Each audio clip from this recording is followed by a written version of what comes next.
Buenas noches, mi nombre es Juan Felipe Márquez y el día de hoy les vengo a exponer sobre el Frente Nacional.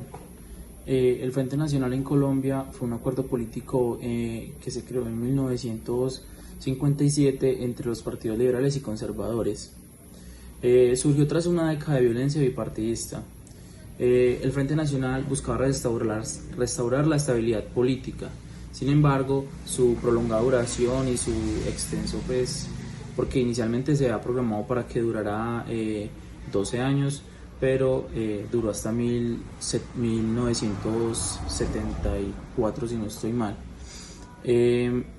Esto generó que se llenara de críticas y muchas tensiones que afectaron el futuro del país. El pacto implicaba alternancia presidencial y distribución equitativa entre el poder político entre los partidos, intentando calmar la violencia y promover reformas. Aunque se implementaron algunas medidas importantes para la equidad de este pacto, la exclusión de fuerzas políticas y la persistencia de la corrupción minaron su eficacia y su legitimidad.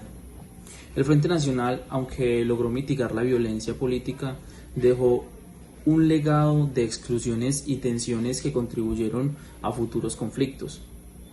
Su historia resalta la reconciliación en contexto de desigualdad y las complejidades en que se buscaba la paz.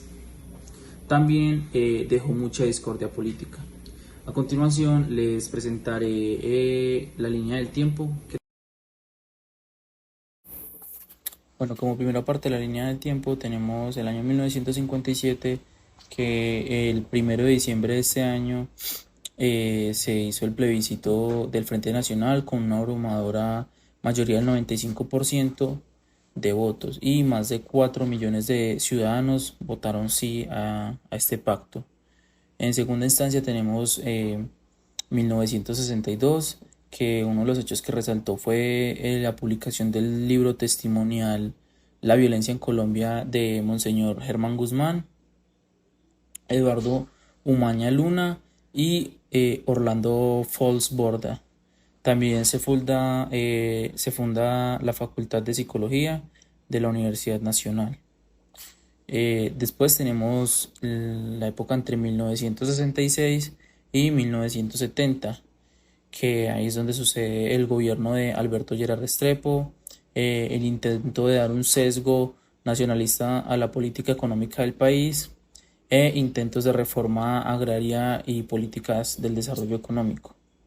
Después tenemos el año 1970, en el cual Gustavo Rojas Pinilla gana las elecciones presidenciales mediante fraude.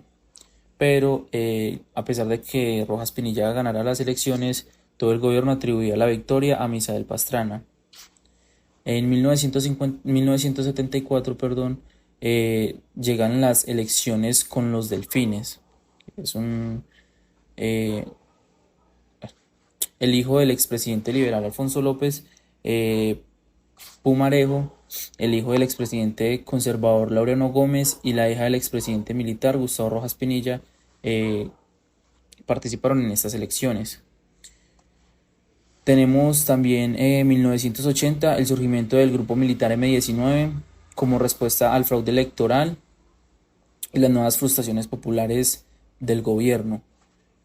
También tenemos la época de 1982 a 1986, en el cual está el gobierno de Belisario Betancur, el inicio de la lucha gubernamental contra el narcotráfico, aperturas de diálogos y acuerdos de tregua con las FARC y el M-19 en el año de 1984 y también tenemos el asalto al Palacio de Justicia por parte del M-19 en 1985, que esto resultó en la muerte de magistrados y también de participantes del M-19.